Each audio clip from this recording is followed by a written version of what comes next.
So this is your weekly or daily, I'm not really sure where I'm at with these, coronavirus update. We are at close to 200,000 cases a day. Cases are still spiking everywhere. The two places I want to talk about right now, well, three places I want to talk about right now are California, which is moving to restrict all indoor dining and basically go back into a lockdown because their cases are doubling and spiking and are astronomically horribly bad. I think yesterday was like 15,000 cases a day. Today I think it was close to that again. California's hospitals are filling up. It's not as dire as it is in the other two states that we are going to talk about, but they are going back into a lockdown like the rest of the states should be doing right now, especially South Dakota and North Dakota, which is seeing an insane amount of coronavirus cases and people are dying. And it's really, really sad because when you look, we're talking about 4 states, I guess. When you look at these cases and you talk to the nurses and they put things on Twitter and you actually message some of the nurses that are putting these things on Twitter, you find out things. One was a very public thing where they were talking about the fact that they don't believe, even as they're dying, they don't believe that the coronavirus is real in North Dakota. And if they do believe it's real, they're asking why are they not getting the miracle drugs that Donald Trump is touting that will save the day. That is absolutely gut-wrenching to me. These people didn't have to be in this situation if we had had some actual leadership. South Dakota is in big trouble. So is Texas. Texas just brought in the National Guard to start removing bodies. They have so many bodies and they cannot keep up. They had prisoners doing it and the prisoners couldn't keep up. So now they've brought in the National Guard to move the bodies in Texas. And the numbers are still growing and hospitalizations in Texas are still going up. Yet Governor Abbott won't do anything about it.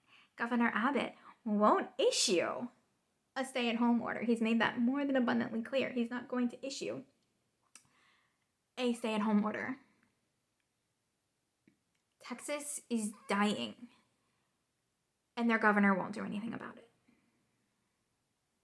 They're encouraging you to go home for Thanksgiving. I plead with you, if you are in Texas, ignore your Governor Dum-Dum, your Lieutenant Governor Murderface, and the cockroach of the Senate, Ted Cruz, who are killing you. They are killing you. The National Guard is there to specifically move bodies because you are out of hospital space.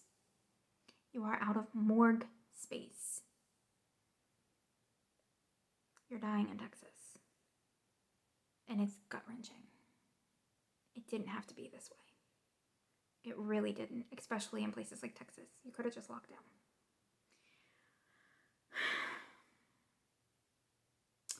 Florida, cases are rising, but it's not as bad. It's going to get bad, but it's not as bad as it has been. It's not as bad as Texas and South Dakota. New York, I watched Governor Cuomo's thing today, and he sounded terrified. He's opened up field hospitals. Well, a field hospital.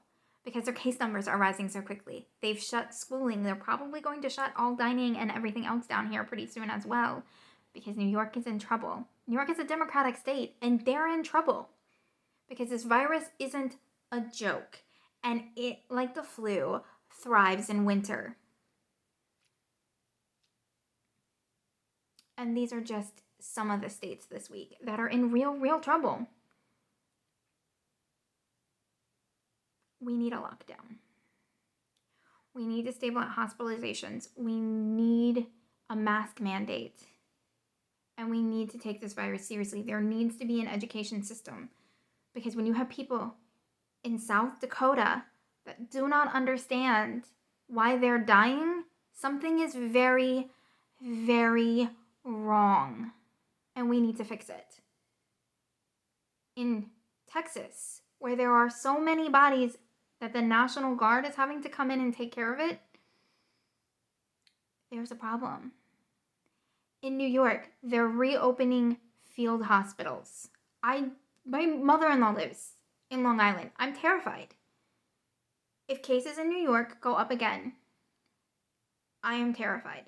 This virus could wipe out my entire family. I've been saying that from the get-go. My mom, compromised. My husband, immunocompromised. My mother-in-law is a smoker and has other issues. I don't want to wake up one day and be without my entire family. And there are many people that are waking up to that reality today that didn't have to. So I beg you to take this virus seriously. I beg you to listen to the fact that North Dakota, California, New York are all in big trouble. And none of these states care if you are Republican or Democrat. The virus does not care if you are Republican or Democrat. It's going to come for you.